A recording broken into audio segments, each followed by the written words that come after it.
Hi friends, like yours like চ্যানেলের আরও একটা নতুন এপিসোডে আপনাদের সবাইকে আবার স্বাগত। আমি ডাক্তার অভ্রনীল কর। ক্লিনিকে অনেক পেশেন্ট আসেন যারা এসে বলেন যে ডাক্তারবাবু, দীর্ঘদিন ধরে অনিদ্রার সমস্যায় ভুগছি, রাতে শুলে ঘুম আসে না। আবার অনেকের ক্ষেত্রে এরকম হয় যে রাতে ঘুমাচ্ছেন কিন্তু একবার যদি ঘুম ভেঙে যায় আর ঘুম আসতে চায় না।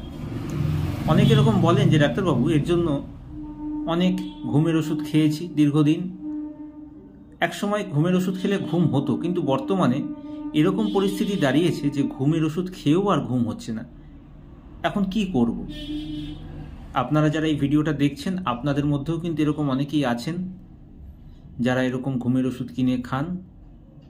তাদের উদ্দেশ্যে বলবো, এই ওষুধের কিন্তু অনেক পার্শ্ব প্রতিক্রিয়া আছে। এইভাবে ওষুধ কিনে খাওয়া এখনই বন্ধ করুন।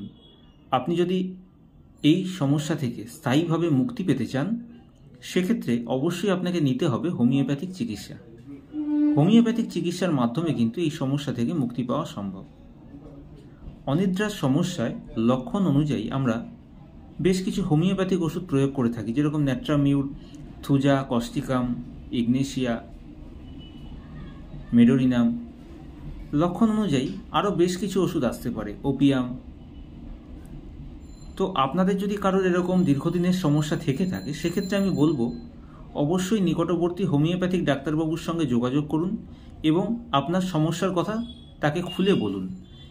তার পরামর্শ অনুযায়ী ওষুধ সেবন করুন। তবে যদি দেখা যায় যে হঠাৎ করেই বেশ কয়েকদিন এরকম সমস্যা হচ্ছে আপনার, সেক্ষেত্রে আপনি চাইলে হোমিওপ্যাথিক ওষুধের দোকান থেকে কিনে আনতে পারেন একটি হোমিওপ্যাথিক ওষুধ, প্যাসিফ্লোরা মাদার টিংচার। প্রতিদিন রাতে শোয়ার আগে 30 ফোঁটা করে Passiflora mother tincture half cup জলের সঙ্গে মিশিয়ে আপনি যদি সেবন করেন, অন্তত 15 দিন থেকে 1 মাস দেখবেন আপনার এই সমস্যা দূর হবে। তবে এর পরেও যদি সমস্যা হয়, সেক্ষেত্রে অবশ্যই আপনাকে কিন্তু নিকটবর্তী হোমিওপ্যাথিক ডাক্তারবাবুর কাছে যেতে হবে।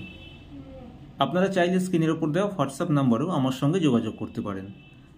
তো আজকে আমি আপনাদের বললাম অনিদ্রার চিকিৎসা কি, এর হোমিওপ্যাথিক ওষুধ সম্পর্কে আলোচনা করলাম। আজকের এপিসোডটি আপনাদের কেমন লাগলো আপনারা অবশ্যই আমাকে কমেন্ট করে জানাবেন। আজকের এপিসোডটি যদি আপনাদের ভালো লেগে থাকে তাহলে অবশ্যই ভিডিওটিকে লাইক করুন, শেয়ার করুন, আমার চ্যানেলটিকে অবশ্যই সাবস্ক্রাইব করুন এবং নোটিফিকেশন আইকনটিকে প্রেস করুন। আপনারা সবাই সুস্থ থাকুন, ভালো থাকুন।